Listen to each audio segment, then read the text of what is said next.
মনে হয় যে সামনে বছর আমরা 55 লাখ, এবার মনে হয় যে 1 কোটি 13 লাখ টাকা। 1 কোটি 13 লাখ টাকা এই ঘাটের ডাক উঠেছে। আসসালামু আলাইকুম।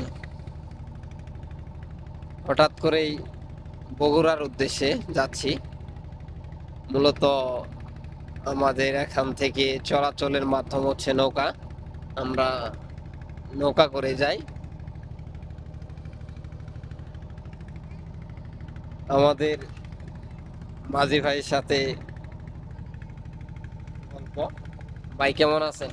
এই ভাই ভালো আছি। ভালো আছেন? আপনার দৈনিক নৌকার ভাড়া কত টাকা ইনকাম করতে পারেন?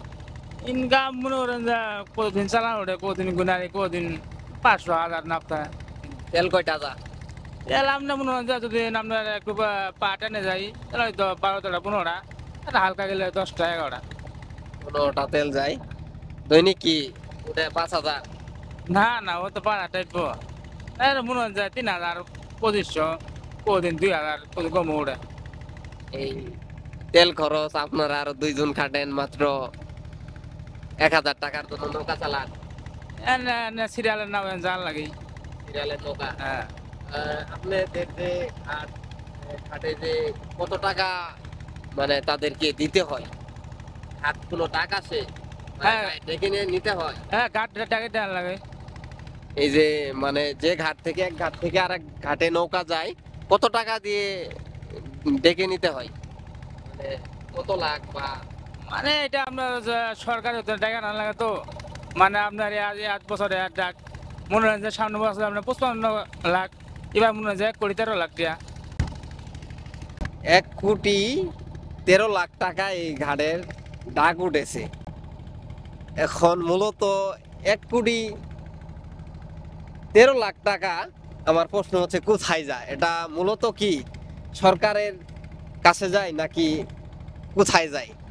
আমার এটা মানে প্রশ্ন। 1 কোটি 13 লাখ টাকা একটা বছরে তাদেরকে দেওয়া হয়, এই টাকাটা যায় কই? ভাই আপনি কি জানেন টাকাটা কইটা? ও তো বলতে পারি না। আপনার কাছ থেকে টাকাটা কে নেই? আমাদের কাছে মানে এখন মনে করে যে নেতা খেতা আছে, এগুলো কাছে যায় না, কত কারণ নেতা কইতে পারবো না। নেতারা নেয়? এলাকার ইউনিয়নের নেতা নেয় নাকি উপজেলার না, নেতারা নেয়? উপজেলা। দেখেন ভাই, আমাদের উপজেলার নেতা কর্মীরা 1 কোটি টাকা এই নৌকা নৌকার থেকে নেয় তারা। একটা ঘাটে ডাক উঠে যে এই ঘাট থেকে নৌকা এই কয়টা নৌকা চলবো, তাদেরকে 1 কোটি টাকা দিতে হবে। এটা ডাক উঠে, জানি না সরকারের খাদে কত টাকা যায়। সামান্য একটা নৌকার চলাচলের মধ্যেও তারা বৎসরে 1 কোটি 13 লাখ টাকা নিচ্ছে। আমরা ভাইয়ের কাছে শুনলাম। সবাই ভিডিওটি শেয়ার করবেন, এবং আসলে জানি না টাকাটা কই যা। সবাইকে অনেক অনেক ধন্যবাদ, সবাই শেয়ার করবেন।